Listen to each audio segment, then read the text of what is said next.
Assalamualaikum semuanya, kembali lagi di segmen Wikitalk. Jadi di episode kali ini aku nggak bakalan bahas tentang Mughal Dynasty ataupun dinasti Mughal. Tapi kali ini ada yang berbeda. Aku ingin sharing ke teman-teman semua tentang si Janggut Merah atau The Two Barbarossa Brothers. Kira-kira siapa ya mereka? Pasti pada nggak tahu kan? Makanya jangan di skip videonya. Jangan lupa di like juga. Kalau kalian suka bisa langsung di share ke semua sosial media yang kalian punya.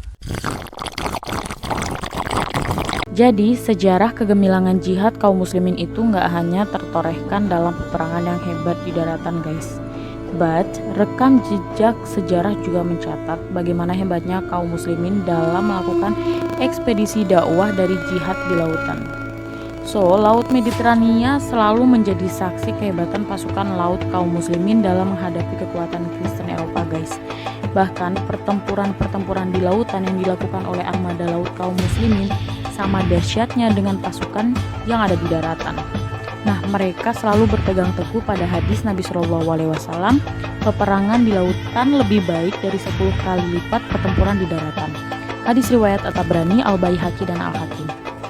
Nah, di video kali ini aku bakalan share dan mengenalkan sosok pelaut muslim Laksamana hebat man berani The Two Barbarossa Brothers aka Aruch Barbarossa dan Khairuddin Barbarossa.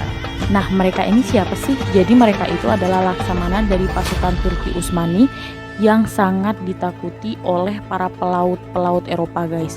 Bahkan mereka yang menyelamatkan ribuan jiwa umat Islam. Namun, mereka digambarkan sebagai sosok bajak laut yang sadis dan kejam. Parah banget sih ini mah. Nah, teman-teman bisa lihat distorsi ini di salah satu film, The Pirate of Caribbean, yang ditulis oleh Ted Elliott dan Terry Rossio yang diproduksi oleh Walt Disney pada tahun 2011. Ini bener-bener sih. Nah, ada banyak pejuang-pejuang Islam yang digambarkan tuh nggak sesuai dengan kenyataan. Bahkan digambarkan dengan karakter yang gak semestinya sama sejarah barat. Mereka bermaksud buat ngerubah image pahlawan Islam itu menjadi sosok penjahat atau bahkan pembunuh gitu agar kita kehilangan makna keteladanan dan berpikir bahwasanya gak keluar dari umat Islam melainkan para penjahat dan pembunuh. So for me, the issue of Islamophobic atau terrorism, maksudnya Islam adalah teroris, itu tuh berarti udah datang dari long time ago. Dan sebaliknya mereka malah mengangkat kisah-kisah pahlawan fiksi nih kayak Aladin, Alibaba, banyak banget lah pasti yang teman-teman tahu.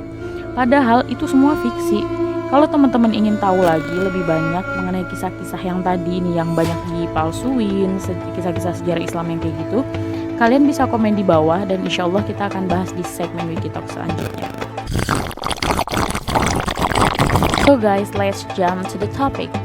Jadi dua bersaudara si Aruch dan Khairuddin Barbarossa, mereka itu aslinya berasal dari Pulau Lesbos di Yunani dan ibunda mereka berasal dari keturunan bangsa Andalusia guys. Nah, ibunda mereka ini dipaksa untuk meninggalkan negerinya. That's why ada beberapa sumber yang mengatakan kalau ini adalah salah satu faktor yang kemudian mendorong kedua bersaudara ini buat ngelawan Spanyol dan Portugal. Dan mereka juga bisa punya motivasi buat menolong semua ribuan umat Islam yang dibantai oleh kaum salib di Andalusia. Salah satunya alasannya ya ini guys. Nah, kisahnya berawal pada tahun 920 Hijriah atau 1518 Masehi. Ketika Sultan Salim I dari dinasti Utsmaniyah mengirimkan sebuah armada laut Turki Utsmani untuk mendukung dua bersaudara ini. Nah, dalam misi ini, mereka yang di mata dunia, pokoknya misi ini mustahil banget deh buat dilakuin.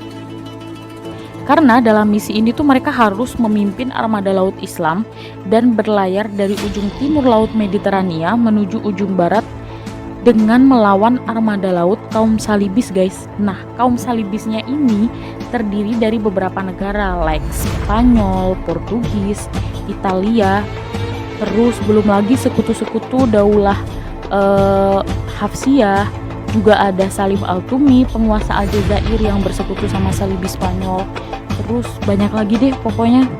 Kesuksesan mereka dimulai dengan runtuhnya salah satu benteng pertahanan musuh guys. Bahkan mereka tuh berhasil menyelamatkan ribuan muslim Andalusia dengan mengeluarkan si muslim tadi dari penjara rahasia. Orang-orang muslim tadi dikeluarin dari penjara rahasia dan memindahkan mereka ke atas kapal tepat sebelum matahari terbit. Tahu nggak tujuannya buat apa? Buat menghindari kebutaan orang-orang muslim tadi. Karena saat di penjara mereka nggak pernah ngelihat matahari selama bertahun-tahun. Nah, kemudian popularitas dua bersaudara ini semakin meningkat. Khususnya si Aruj yang menjadi komandan pada misi itu. Hingga tersebar berita keberanian si Aruj Barbarossa ini guys ke seluruh pelosok dunia. Bahkan terdengar hingga lorong-lorong kecil di Eropa katanya.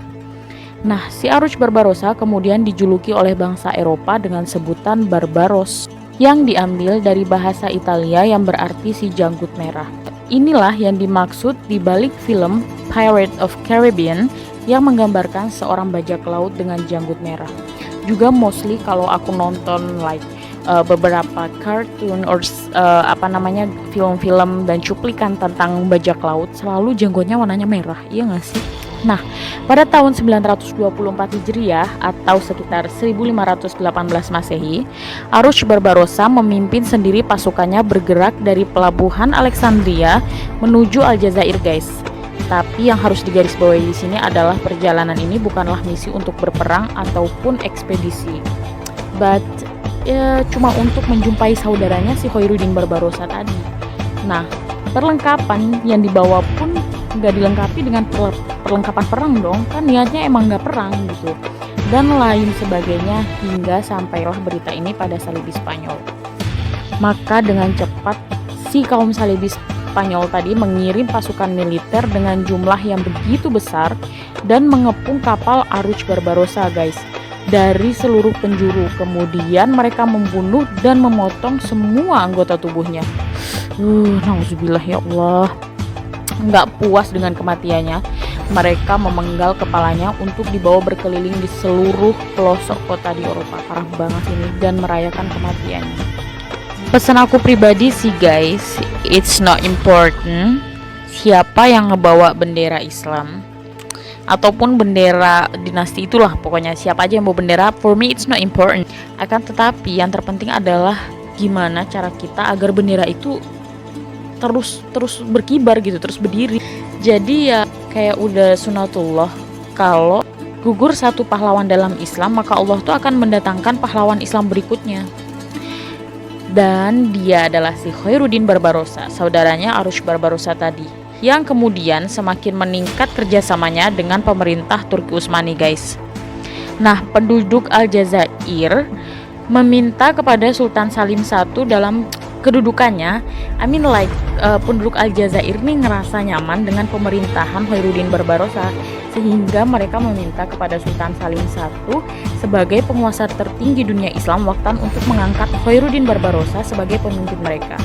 Sehingga pada tahun 925 Hijriah atau around 1519 Masehi, Sultan Salim I mengangkat Khairuddin Barbarossa menjadi pemimpin Aljazair di bawah Kesultanan Turki Utsmani, guys. Nah, selama memimpin Aljazair, Khairuddin Barbarossa tuh benar-benar memperlihatkan kapabilitas yang luar biasa, hingga berhasil menyelesaikan berbagai konflik-konflik internal, eksternal. Bahkan Aljazair pada masanya itu menjadi pintu gerbang yang kuat dan mampu menghalau ketamakan bangsa salib Eropa, guys. Nah, bahkan Khairuddin Barbarossa juga mampu melancarkan berbagai serangan terhadap dua negara agresor ini, guys. Nah, pada tahun 940 Hijriah atau sekitar 1533 Masehi, Sultan Sulaiman Al-Qanun menganugerahkan sebuah lencana kehormatan bernama Kapudan Pasha, yang merupakan salah satu jabatan tertinggi dalam jajaran dinas kemiliteran Angkatan Laut Turki Utsmani, guys. Bahkan Khairuddin Barbarossa juga diberi kewenangan buat ngerancang semua strategi perang melawan Spanyol untuk merebut kembali Andalusia, guys.